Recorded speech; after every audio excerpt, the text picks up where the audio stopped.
Halo teman-teman, perkenalkan nama saya Michelle Irawan. Saya akan mempresentasikan proposal perancangan interior Anime Cosplay Community Center.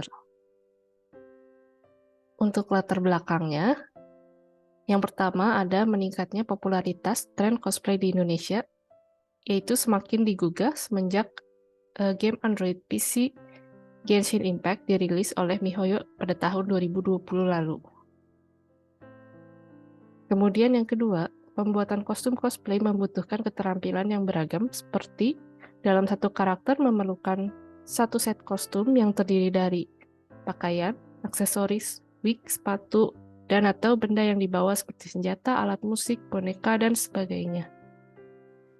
Kemudian yang ketiga, sejak munculnya pandemi COVID-19, khususnya di Bandung, beberapa tempat umum seperti Gonzo Anime Cafe yang digunakan oleh komunitas pecinta anime sebagai markas mereka harus ditutup sehingga saat pandemi mulai mereda, sekarang mereka sudah kehilangan tempat berkumpul favoritnya. Kemudian identifikasi masalah. Yang pertama, pembuatan kostum cosplay berkualitas membutuhkan keterampilan beragam seperti menjahit, craft aksesoris, dan wig styling. Kemudian berkurangnya tempat umum yang dapat dijadikan tanda kutip markas untuk komunitas pecinta anime ini. Kemudian belum ada tempat yang dikhususkan untuk mewadahi kegiatan dan acara komunitas pecinta anime dan cosplay di Bandung.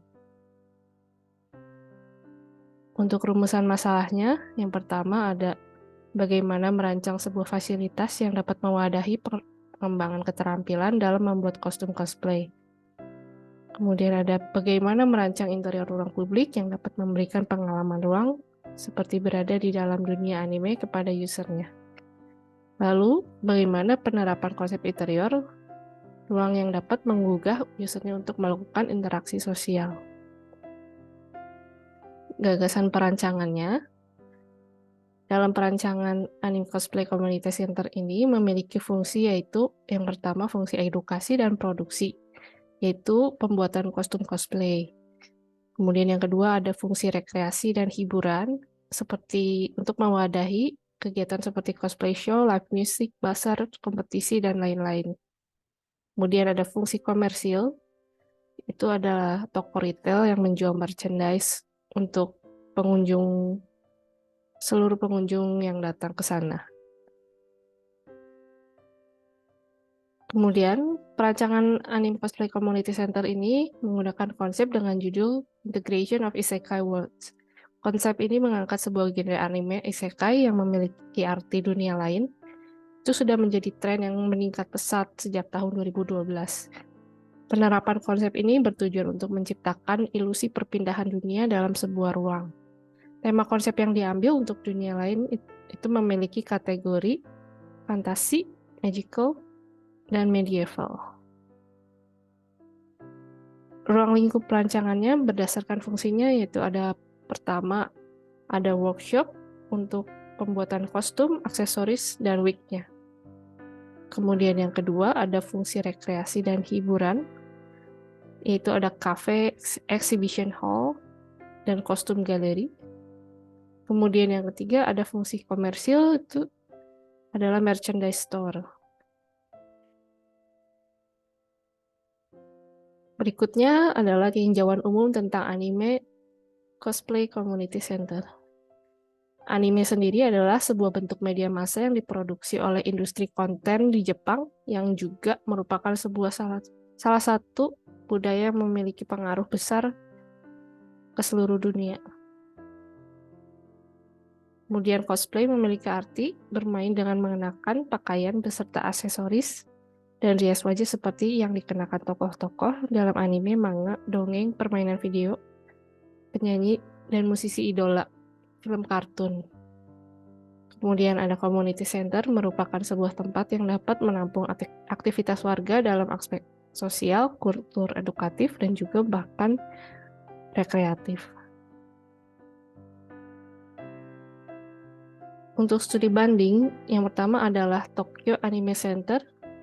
Pusat ini menawarkan pameran ekstensif yang menampilkan instalasi anime yang terkenal di dunia dan bertujuan untuk menumbuhkan rasa kebersamaan yang menjangkau melampaui batas. Penerapan konsep desain interior Tokyo Anime Center banyak menonjolkan bentuk geometris, garis, dan persegi. Konsep warna menggunakan warna-warna primer seperti merah, kuning, biru, dan hitam. Untuk gaya desain yang diterapkannya adalah gaya futuristik dengan menerapkan banyak lampu neon. Kemudian ada tekstur material yang halus, mengkilap, bersih atau seamless. Material di lantai menggunakan vinil bermotif kayu dan semen expose yang di-finish halus. Kemudian ada elemen estetis juga yang menggunakan lampu neon berwarna merah, biru, kuning dengan dasar berwarna hitam. Kemudian ada juga Ghibli Museum di Jepang juga. Jadi tempat ini adalah selain untuk tempat pameran, Ghibli Museum memiliki fasilitas lain seperti teater, reading rooms, museum cafe, dan museum shop. Konsep interior dari museum ini membawa pengunjung mengalami pengalaman ruang ke dalam dunia anime Ghibli Studio. Kemudian ada juga analisa tapak dan lingkungan. Untuk pemilihan site-nya, perancangan ini memilih site gedung di 90 Gourmet di Jalan LLRE Marta Dinata nomor 90 Bandung, yaitu berada di daerah Riau. Untuk luas total bangunan adalah 2.150 meter persegi. Alasan pemilihannya, gedung ini berada di pusat keramaian kota, sehingga para pecinta anime atau cosplayer itu dapat mempertunjukkan hasil karyanya kepada masyarakat umum. Kemudian tempat ini juga dekat dengan halte bus, memudahkan akses dari angkutan umum. Tersedia juga area parkiran yang luas serta area basement untuk tambahan area parkiran. Kemudian luas bangunan cukup luas untuk mewadahi fasilitas yang diperlukan. Target usernya, target utama yaitu berusia 15-35 tahun, untuk gendernya untuk semua gender, lalu kalangannya untuk menengah ke atas. Dikhususkan untuk komunitas pecinta anime dan cosplayer, namun tidak menutup kemungkinan untuk masyarakat umum. Kemudian karakter usernya adalah antusias, kreatif, bersolidaritas tinggi, dan juga percaya diri. Kemudian kebutuhan usernya itu berasal dari kalangan pelajar, mahasiswa, dan pekerja dewasa. Kebutuhan desainnya itu tempat berkumpul kelompok, kapasitas 4-10 orang. Kemudian ada tempat yang instagramable untuk berfoto-foto, pencahayaan terang berwarna putih, kemudian background musik untuk pembawa suasana. Kemudian ada bubble diagram untuk area publik itu yang berwarna hijau, ada sebuah cafe, lobby, resto, kemudian ada library, merchandise store. Kemudian untuk area semi-publiknya adalah exhibition area yang dapat dimasuki oleh pengunjung yang hanya membeli tiket. Kemudian ada workshop untuk pengunjung yang khusus ingin mempelajari suatu keterampilan tertentu. Kemudian untuk area private adalah kitchen bar, gudang, service area, dan kantor. Untuk zoning blockingnya, pada lantai basement digunakan untuk area parkir dan juga servis. Kemudian untuk lantai 1, yaitu di mana entrance itu berada, maka di situ ada lobby, cafe, dan juga exhibition hall. Kemudian untuk area private-nya ada sebuah kitchen dan juga bar. Kemudian di lantai 2, untuk area public, ada untuk merchandise store, dan juga untuk area semi-public ada juga workshop, dan area private yaitu adalah kantor. Selanjutnya ada ide implementasi konsep dengan judul Integration of Isekai Worlds. Konsep yang diambil ini berawal mula dari kenaikan tren sebuah genre anime dan manga, yaitu isekai. Isekai merupakan genre yang menceritakan tentang seorang tokoh utama yang berpindah atau terlahir kembali ke dunia lain tanpa kehilangan ingatannya di bumi.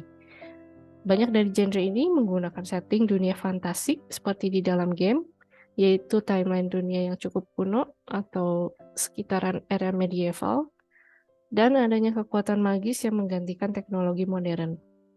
Tujuan pengaplikasian konsep ke dalam desain interiornya adalah sebuah pengalaman ruang yang membuat user mengalami atau merasakan perpindahan dunia.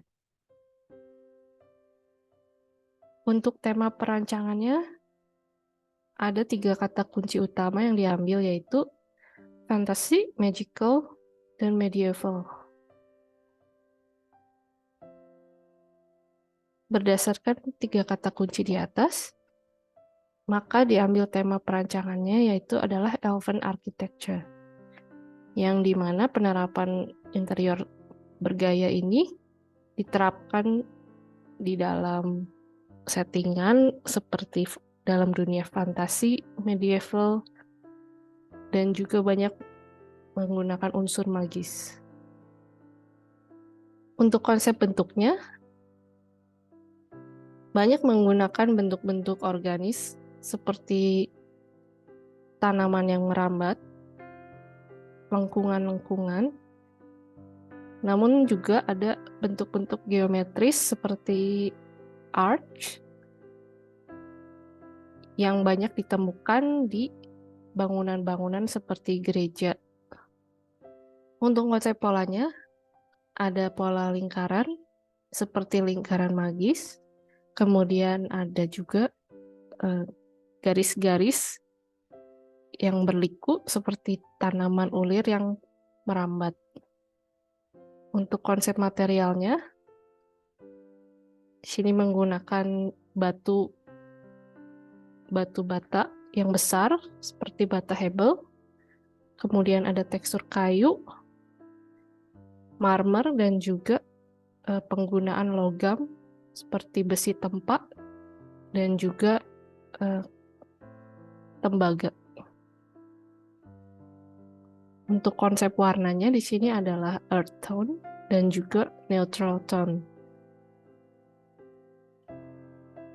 Lalu untuk konsep pencahayaan dibuat untuk menciptakan suasana magisnya, itu dengan warna turquoise atau hijau muda, hijau biru muda. Kemudian untuk pengaplikasian pencahayaannya menggunakan lampu-lampu seperti tanaman. Kemudian adalah studi image untuk ruangan-ruangannya. Di sini adalah pengaplikasian bentuk-bentuk konsep tadi ke dalam ruangan yang sudah lebih modern. Sekian dulu untuk presentasinya. Terima kasih sudah menonton video saya.